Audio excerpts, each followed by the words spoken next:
Shalom, kembali lagi dalam YouTube kita Hanya Alkitab. Kali ini kita akan belajar satu bagian firman Tuhan yang cukup menarik ya kalau teman-teman sudah pernah membacanya. Mari sambil buka Alkitab kita sambil memperhatikan layar presentasi. 2 Samuel pasal 24 ayat 1 sampai 25. 2 Samuel pasal 24 itu menjadi bagian terakhir di kitab Samuel. 2 Samuel pasal 24 ayat 1 sampai 25 yang menjadi pembahasan kita. Saya memberikan judul Keegoisan Raja Daud. Nah, ini menarik ya. Keegoisan Raja Daud, bencana sensus yang mendatangkan murka Allah. Kalau di TBLI yang lama, judul perikopnya pendaftaran dan hukuman. Kalau TBLI 2 yang baru, terbitan tahun 2023, judulnya Penghitungan Rakyat dan Hukumannya. Penghitungan Rakyat dan Hukumannya. Nah, saya membuat judul tersendiri yang saya tampilkan di layar, Bencana Sensus yang Mendatangkan Murka Allah. Kisah ini cukup unik dan rumit karena kita akan melihat banyak hal-hal yang janggal di dalam kisah ini, tetapi saya ingin mengambil judul besar yang cukup provokatif, Keegoisan Raja Daud. Teman-teman, kita akan memperhatikan satu bagian ini dan tentunya secara konteks garis besarnya dan latar belakangnya. Baik. Nah, ini menariknya dimulai dari hal pertama.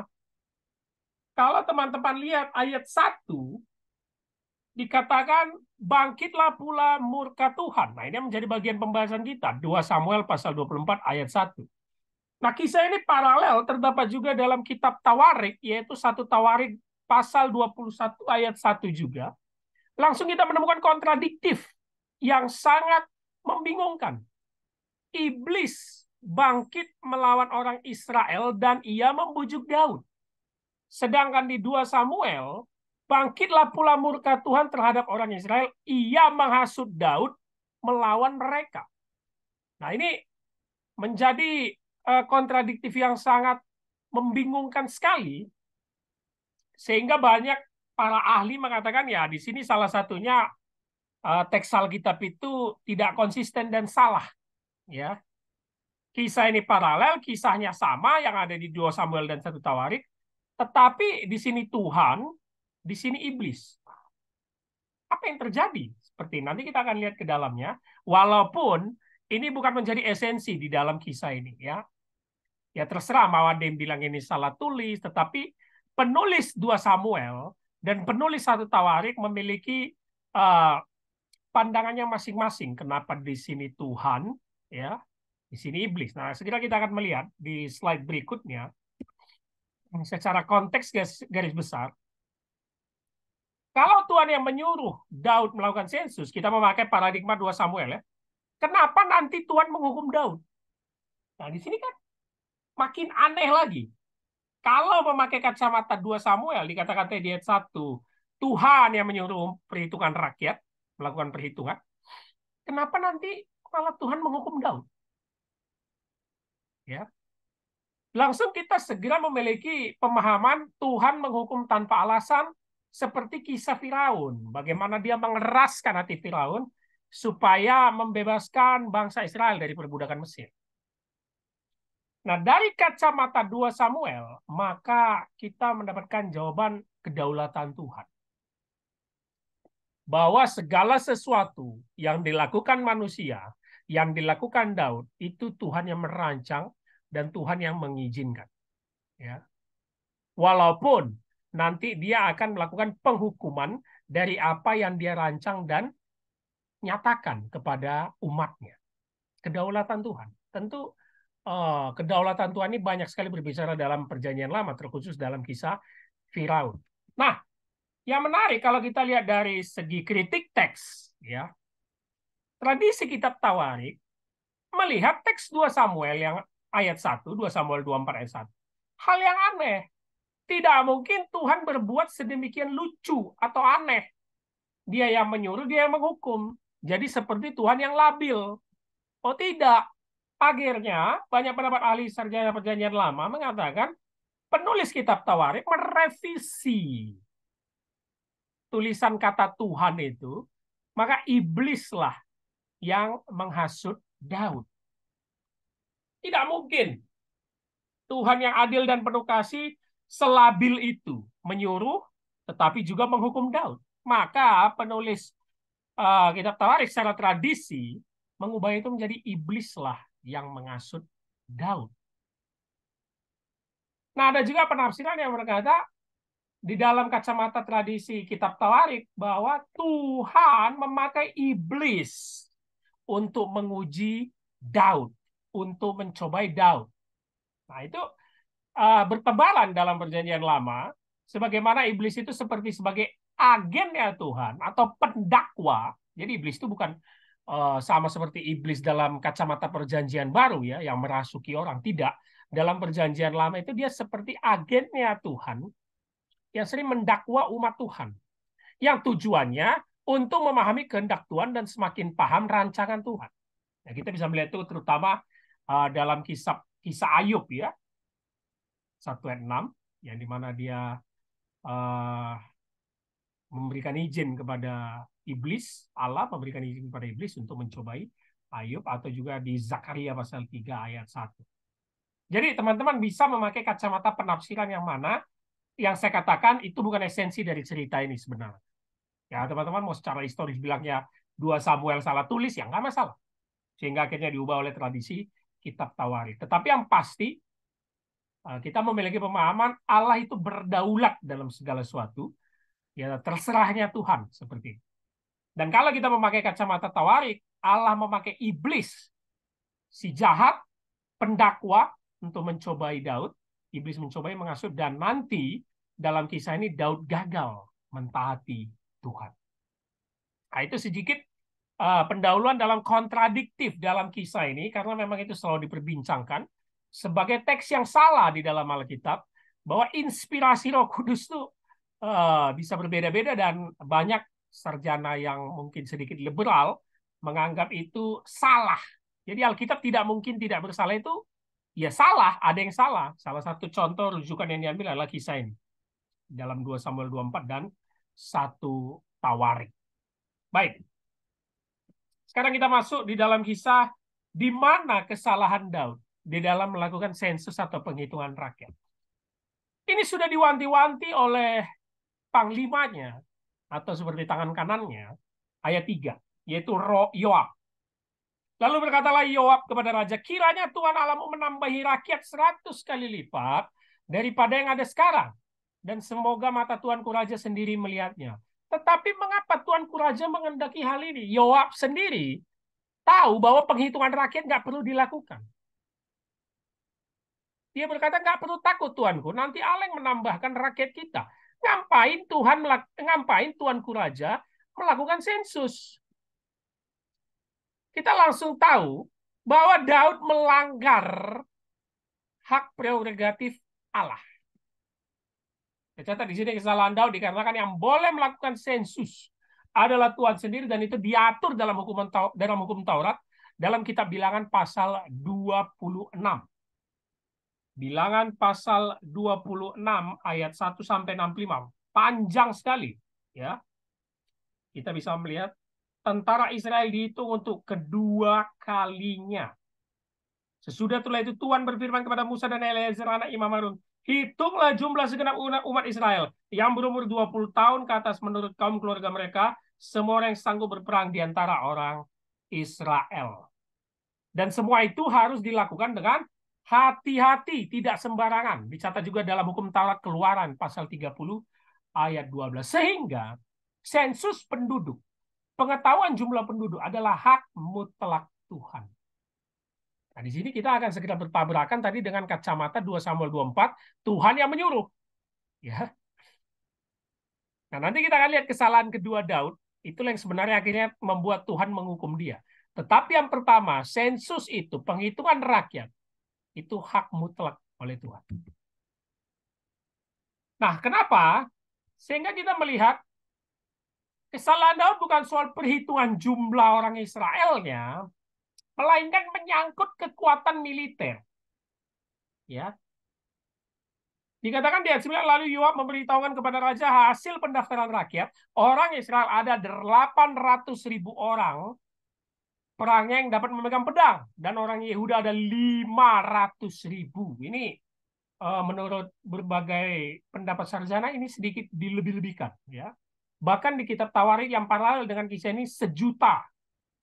Ya, banyak sekali ya. Memang banyak sih umat Israel, tapi apakah betul sampai 800.000 sampai 1.000.000? Ya mungkin itu bisa saya dilebih-lebihkan. Nah, ini melihat kekuatan militer yang membuat Daud sedikit merasa bangga, aman. Dengan begitu banyaknya orang Israel yang bisa megang pedang dan berperang. Nah, kelihatan apa? Jumlah perempuan dan anak-anak tidak dihitungnya. Berarti ini bukan melakukan sensus secara menyeluruh, melainkan hanya untuk menyangkut orang-orang laki-laki yang bisa berperang, kekuatan militer. Sehingga kita bisa mengambil kesimpulan, Daud itu menghina Tuhan dan berpegang pada kekuatan sendiri. Daud bangga, merasa aman dengan kekuatan militer yang banyak, padahal dalam sejarah perang umat Israel, Tuhan itu bisa memenangkan Israel walaupun dengan jumlah sedikit. Jadi nggak perlu dihitung-hitung kekuatan militer, apalagi kekuatan perang. Nah, disitulah kesalahan Daud. Kita teringat di kitab Hakim-Hakim ya, Gideon itu bahkan disuruh Allah kurangi pasukanmu, masih terlalu banyak. Dengan yang sangat sedikit, Allah bisa memenangkan Israel. Nah, jadi ada kesan kenapa Daud dihukum itu, dia mengandalkan kekuatan militernya, dia tidak percaya dengan Allah, dia ragu untuk merebut kekuasaan-kekuasaan lain untuk berperang, sehingga dia menghitung militer. Tetapi yang perempuan dan anak-anak tidak dihitung. Inilah yang membuat bahwa penghitungan penduduk atau sensus itu adalah hak mutlaknya Allah. Walaupun Daud sebagai raja, dia tidak boleh melakukan itu dan sudah diperingati oleh pengawalnya Yoab di ayat ketiga. Ya, 800.000 dan 500.000. Luar biasa. Di kitab Tawarikh itu sampai 1.000.000 bahkan. Nah, berikutnya kesalahan kedua Daud. Kalau kita melihat bagaimana konteks kerajaan, ternyata niat lain dari sensus pada zaman kuno itu malah untuk memperhitungkan apa yang harus diberikan rakyat kepada raja. Perhatikan kalimatnya. Sensus itu pada konteks kerajaan kuno, baik nanti di zaman Salomo, dan terutama ini sangat condong di zaman Salomo, itu membuat apa yang harus diberikan rakyat kepada raja. Pajak, upeti, persembahan, ya. Teman-teman bisa melihat di 1 Raja-Raja pasal 4, ayat 7 sampai 19, itu para pejabat Salomo, kepala-kepala daerah, harus diberikan makan untuk menjamin semua makanan dan rekan-rekan satu mejanya Salomo. Pejabat-pejabat Salomo, bayangkan. Itu dilakukan sensus. Sehingga dikenakan pajak, upeti, dan persembahan. Nah, ini yang kesalahan kedua. Kenapa sensus yang dilakukan Daud itu memiliki niat terselubung yang lain yang akhirnya membuahkan hukuman kepada dia. Jadi niat Daud itu bukan peduli pada rakyat, malah untuk menyengsarakan rakyat. Dan teman-teman harus tahu sensus pada zaman dulu bukan kayak sensus kita ya, petugas sensus datang ke rumah ketok pintu, say hello baik-baik ya, enggak. Itu para pengawal Daud itu akan turun ke semua rakyat ya, keluarga-keluarga tiap-tiap masing-masing, itu seperti membuat kekacauan, itu membuat onar gitu. Masuk ke rumahnya, masuk ke tempat tinggalnya, dan didata semua satu persatu dan diminta apa yang kau bisa berikan kepada raja, pajak, upeti, dan persembahan. Sehingga tujuan sensus, dan ini sangat kental sekali di dalam kitab Samuel, yang dulunya semua bergantung kepada Allah, teokrasi, ya, di mana kita tahu mereka meminta raja itu di kitab Samuel mulanya, sampai Samuel itu marah ya. Yang semua harus bergantung kepada Allah dan menunggu perintah Allah, teokrasi, mau diubah menjadi monarki, kerajaan yang dipegang oleh manusia. Dan ini yang ada di dalam niatan Daud, Salomo, ya, semua melakukan itu. Mereka tidak menunggu lagi perintah Tuhan. Mereka melanggar perintah Tuhan, melanggar Taurat. Ya, dari teokrasi menjadi monarki. untuk mementingkan kepentingan diri sendiri. Itulah kesalahan kedua Daud secara konteks kerajaan pada zaman dulu. Kenapa dilakukan sensus penduduk, meminta pajak, upeti dan persembahan, malah menyengsarakan rakyat. Yaitu semakin kental nanti di zaman Salomo ya, di mana kerajaannya makin mewah, makin besar, tetapi rakyatnya makin sengsara. Nah, itu di zaman Salomo. Baik, sekarang kita masuk ke hukuman. Setelah dia melakukan itu semua. Dan terbukti Daud sudah curiga dia melakukan kesalahan. Itu terlihat dalam ayat 10. Tetapi berdebar-debarlah hati Daud setelah ia menghitung rakyat, lalu berkatalah Daud kepada Tuhan, aku telah sangat berdosa. Nah, teks di dalam perikop ini tidak menjelaskan kenapa tiba-tiba Daud sadar. Kenapa dia salah melakukan sensus. Nah, ini yang saya katakan kisah ini unik, rumit, ya, banyak hal-hal janggal di dalamnya. Tiba-tiba saya dikatakan ayat 10, apa mungkin karena di ayat 3 Yoab sudah menegur sebenarnya, bisa jadi. Aku telah sangat berdosa karena melakukan hal ini, maka sekarang Tuhan jauhkanlah kiranya kesalahan hamba-Mu, sebab perbuatanku itu sangat bodoh. Ya. Lalu lakukan sensus, tiba-tiba di ayat 10, Daud menyesal dan merasa berdosa. Ayat 11, setelah Daud bangun dari waktu pagi, datanglah firman Tuhan kepada Nabi Gad. Lihat Daud ya, Nabi berkata demikian. Pergilah katakan pada Daud, beginilah firman Tuhan, 3 perkara kuhadapkan kepadamu. Pilihlah salah satu daripadanya, maka aku akan melakukannya kepadamu. Daud tetap dihukum. Dan ada 3 jenis hukuman ya yang diberikan. Silakan pilih. Allah memberitahu kepada Nabi Gad memberitahu kepada Daud. Nah, ini di ayat 13. Kemudian datanglah Gad kepada Daud, memberitahukan kepada dengan berkata, aku akan datangkan menimpa engkau 3 tahun kelaparan. Nah, ini hukuman yang pertama.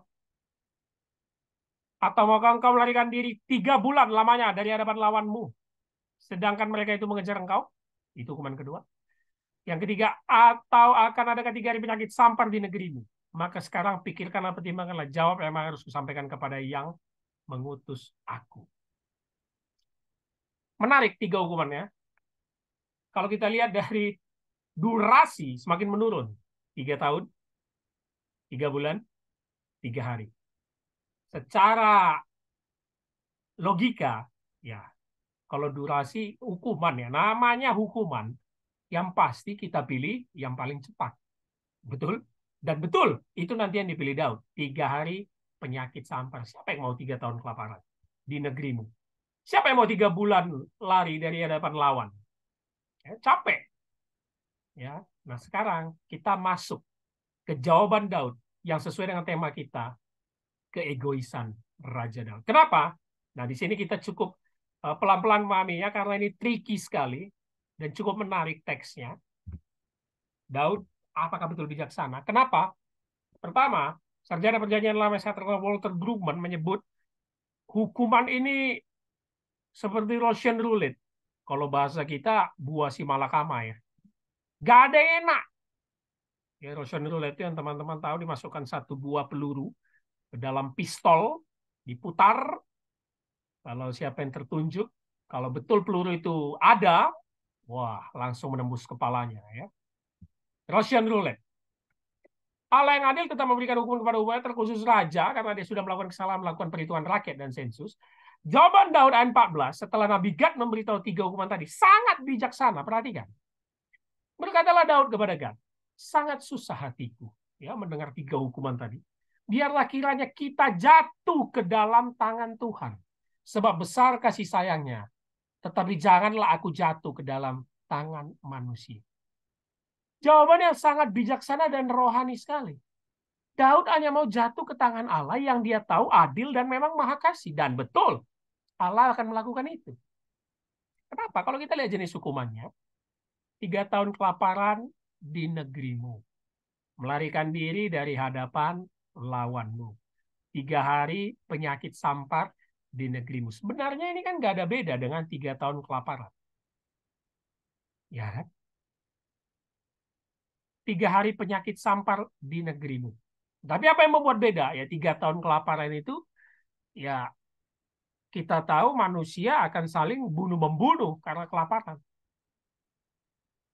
Melarikan diri ya tentu Daud akan terus berlari kejar-kejar oleh musuhnya manusia juga. Tetapi dari penyakit sampar, penyakit itu kan datang tiba-tiba begitu, berarti itu dari Allah. Nah, itu maksud Daud lebih baik jatuh ke tangan Tuhan sebab besar kasih sayangnya. Dan tentu Daud memilih durasi yang terkecil, yaitu 3 tahun penyakit sampar.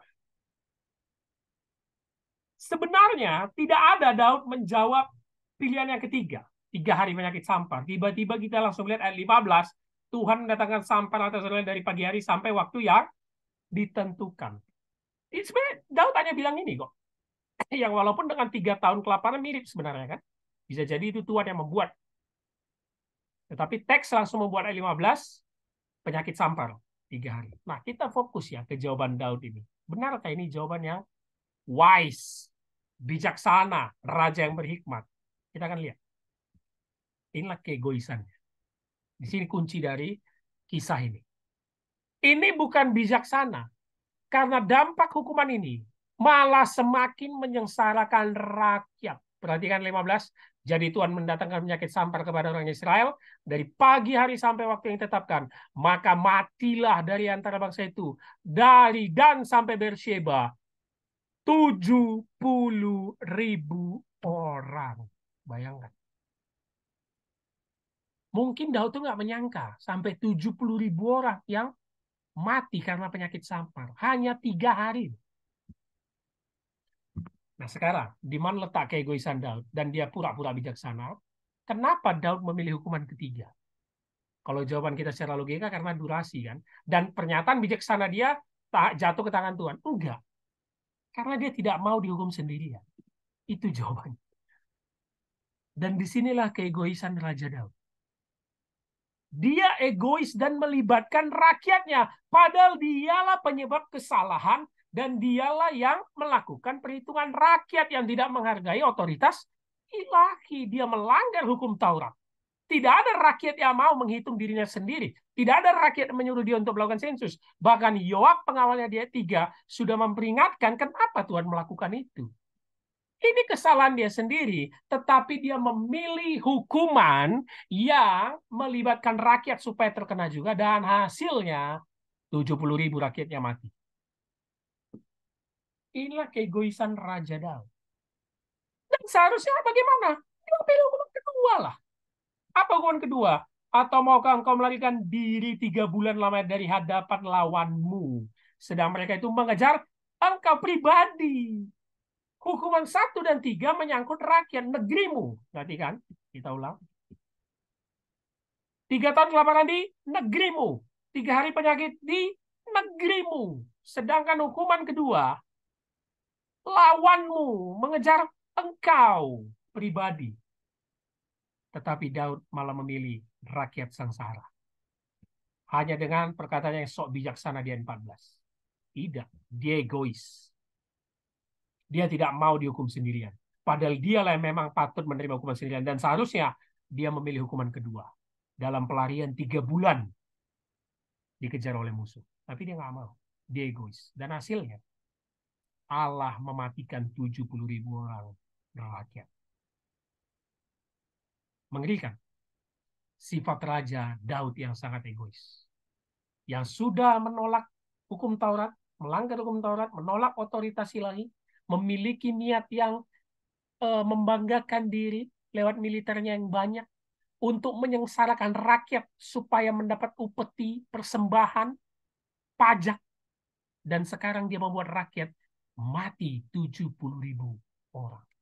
Bayangkan raja seperti ini. Dan hukuman Allah ini ternyata berdampak luar biasa untuk menegur dia sebagai raja yang egois, raja yang tidak becus. Untungnya Daud, raja pilihan yang memang cepat bertobat. Ya. Kita lihat ayat 16-17. Menyadari dosa dan kehancuran rakyat yang banyak mati, barulah dia mengaku dosa pribadi. Dan akhirnya Allah menghentikan hukumnya. Perhatikan, mengaku dosa pribadi. Ayat 16, ketika malaikat mengacungkan tangannya ke Yerusalem untuk memusnahkannya, maka menyesallah Tuhan karena malapetaka itu. Ini bahasa yang selalu kita temui di perjanjian lama ya. Menyesallah Tuhan karena malapetaka itu. Antropomormis ya. menyesalah Tuhan, lalu ia berfirman kepada malaikat yang mendatangkan kemustian kepada mereka itu, cukup, turunkanlah sekarang tanganmu itu. Pada waktu itu malaikat Tuhan itu ada dekat pengirikan Arauna orang Yebus, dan berkatalah ayat 17 ya, berkatalah Daud kepada Tuhan, ketika dilihatnya malaikat yang tengah memusnahkan bangsa itu demikian, sesungguhnya aku telah berdosa dan aku telah membuat kesalahan. Tetapi domba-domba ini, apakah yang dilakukan mereka? Biarlah kiranya tanganmu menimpa aku dan kaum keluargaku. Sudah jelas kita mendapatkan benang merah inti cerita kan? Aku, semua aku sekarang berubah jadi aku. Lihat. Aku, aku, aku, keluargaku. Akhirnya dia tahu. Tuhan itu memberikan peringatan dengan mematikan rakyatnya 70.000 orang. Ingin mengatakan, kau raja egois yang tidak becus. Sudah melakukan hukuman sendiri, bertindak sewenang-wenang, malah rakyat yang kau korbankan. Tapi untunglah Daud. Sebagai orang yang dipilih Tuhan, dia cepat bertobat. Aku telah berdosa, aku telah membuat kesalahan. Apa salah domba-domba ini? Rakyat maksudnya ya. Biarlah kiranya tanganmu menimpa aku dan kaum keluargaku. Di dalam hukumannya, Daud masih mementingkan dirinya sendiri. Dia raja yang egois. Tetapi akhirnya dia menyadarinya dan bertobat. Sedikit mirip dengan kisah ketika Nabi Nathan menegur perzinahannya dengan Betseba. Dia tidak tahu maksud perumpamaan Nabi Nathan. Sampai akhirnya Nabi Nathan menegur dia dengan keras. Kaulah yang kumaksud. Kau mengambil domba orang lain. Kau berbuat zina. Baru Daud langsung bertobat. Jadi pola ini mirip sekali dengan kisah perzinahan dia dengan Betseba. Daud ini orang yang sering menyalahkan orang, tidak terima keadaannya dihukum sendiri, tetapi dia orang yang cepat bertobat. Dan Allah menyesal menunjukkan kasih dan keadilan. Akhirnya, berhentilah hukuman itu. Di bagian endingnya kita bisa melihat ayat 24 dan 25. Tetapi berkatalah raja kepada Arauna, bukan begitu, melainkan aku mau, ini ketika dia ingin membeli tanah ya, aku mau membelinya daripadamu dengan membayar harganya, sebab aku tidak mau mempersembahkan kepada Tuhan Allahku korban bakaran dengan tidak membayar apa-apa. Sesudah itu Daud membeli tempat pengirikan dan lembu-lembu itu dengan harga 50 shekel perak. Perhatikan, setelah dia bertobat mengaku dosa, dia melakukan apa? Action. Actionnya kepada siapa? Rakyatnya. Arauna. Padahal dia bisa saja membeli tempat korban mesbah persembahan ini dengan dikasih gratis sama orang. Dia nggak mau. Aku mau bayar. Sekarang dia pengen lagi fokus kepada rakyatnya yang sudah dikorbankannya, yang sudah diikut sertakannya dalam hukuman Allah. Tidak. Aku tetap ingin membayar dan dibayar 50 shekel perak. Lalu Daud mendirikan di sana mesbah bagi Tuhan dan mempersembahkan korban bakaran dan korban keselamatan. Maka Tuhan mengabulkan doa untuk negeri itu. Dan tulah itu berhenti menimpa orang Israel. Kisah yang cukup unik ya. Seperti saya katakan rumit, teksnya cukup rumit juga. Tetapi memiliki makna praktis. Terutama kepada pemimpin dan raja seperti Daud. Apalagi kita pemimpin dalam kehidupan sehari-hari atau Anda yang bergerak di marketplace, perkantoran. Jangan pernah menyalahkan bawahan atau anggota rekan kerja. Kalau engkau yang melanggar otoritas dari sebuah perusahaan itu. Sama seperti Daud. Dia melanggar Taurat. Dia mengambil hak mutlak Allah dalam menghitung perhitungan rakyat. Dia mengandalkan kekuatan militernya. Dia bangga dengan itu. Dan dia mengharapkan upeti persembahan dari rakyat. Dan akhirnya dia menyengsarakan rakyat dengan mengikut sertakan mereka dalam hukuman ilahi. Jadi sebenarnya hukuman Allah yang 3 itu seperti mind games yang dinyatakan kepada Nabi Gad supaya Daud itu berpikir jernih. Kenapa sampai 3? Walaupun tadi seperti kata Walter Brueggemann itu Russian roulette, buah si malakama. Tetapi 3 jenis hukuman itu nggak sembarangan dinyatakan Allah. Itu sebenarnya ingin menyindir dan menyentil Daud. Kau tahu nggak yang kau kerjakan? Kau siap nggak menerima konsekuensinya? Ternyata Daud salah pilih. Dia mengikut sertakan rakyatnya. Tetapi dengan pendahuluan kata-kata yang bijaksana apa? Aku mau jatuh ke tangan Tuhan. Wah, bijaksana sekali kan? Aku mau jatuh ke dalam tangan Tuhan. Padahal dia tidak mau jatuh sendirian kena hukum ilahi. Dan terbukti, rakyatnya mati 70 orang, 70.000 orang, baru akhirnya dia tobat. Kiranya kita sebagai pemimpin, mau dimanapun kita berada, hilangkan sifat saling menyalahkan, hilangkan sifat eh, menyalahkan keadaan, apalagi membawa orang-orang terdekat kita menjadi korban di dalam kesalahan yang kita buat. Baik dalam pekerjaan, baik dalam keluarga, itulah meaning dari kisah ini. Jangan kita egois. Ini sifat yang sangat sulit hilang dalam diri manusia, keegoisan. Ya. Apalagi pemimpin seperti Raja Daud ini. Dia bisa berbuat sewenang-wenang. Jadi dimanapun kau sekarang berada, diberkati Tuhan. Dengan kepemimpinanmu, jangan berbuat sewenang-wenang dan jangan egois. Kita mungkin teringat dengan kelakuan kita saat SMP atau SMA ya. Ketika ada satu kesalahan yang dibuat, guru kelas bertanya, siapa yang melakukan ini? Tidak ada yang mau mengaku. Karena kita takut dihukum sendirian. Akhirnya guru kelas mengatakan apa? Kalau tidak yang mengaku, satu kelas akan dihukum. Dan kita senang dengan hal itu, bukan? Supaya tidak hanya kita yang dihukum. Akhirnya satu kelas dihukum. Baru setelah itu, teman-teman kita marah kepada kita. Tetapi karena di sini Daud sebagai raja bersepeda-sepeda, rakyat akhirnya menderita. Mereka tidak bisa protes. Padahal pengawalnya Yoab sudah mengingatkan. Kenapa Tuanku Raja melakukan itu? Allah bisa menambahkan 100 kali lipat kok. Tidak perlu melakukan sensus itu. Kiranya kisah ini, ya mungkin teman-teman belum baca ya, karena kisah ini cukup unik dan kalaupun dibaca mungkin nggak ngerti. Hari ini bisa kita kupas dan menambah pemahaman kita tentang keegoisan raja dan bencana sensus yang mendatangkan murka Allah. Kiranya kisah ini bisa menambah perspektif kita supaya kita bisa menjadi pemimpin yang bijaksana dan terus berpusat kepada firman Allah. Itulah menjadi pedoman hidup kita dalam melakukan apapun yang kita kerjakan. Firman Allah itu otoritas tertinggi. Jangan bersikap sewenang-wenang.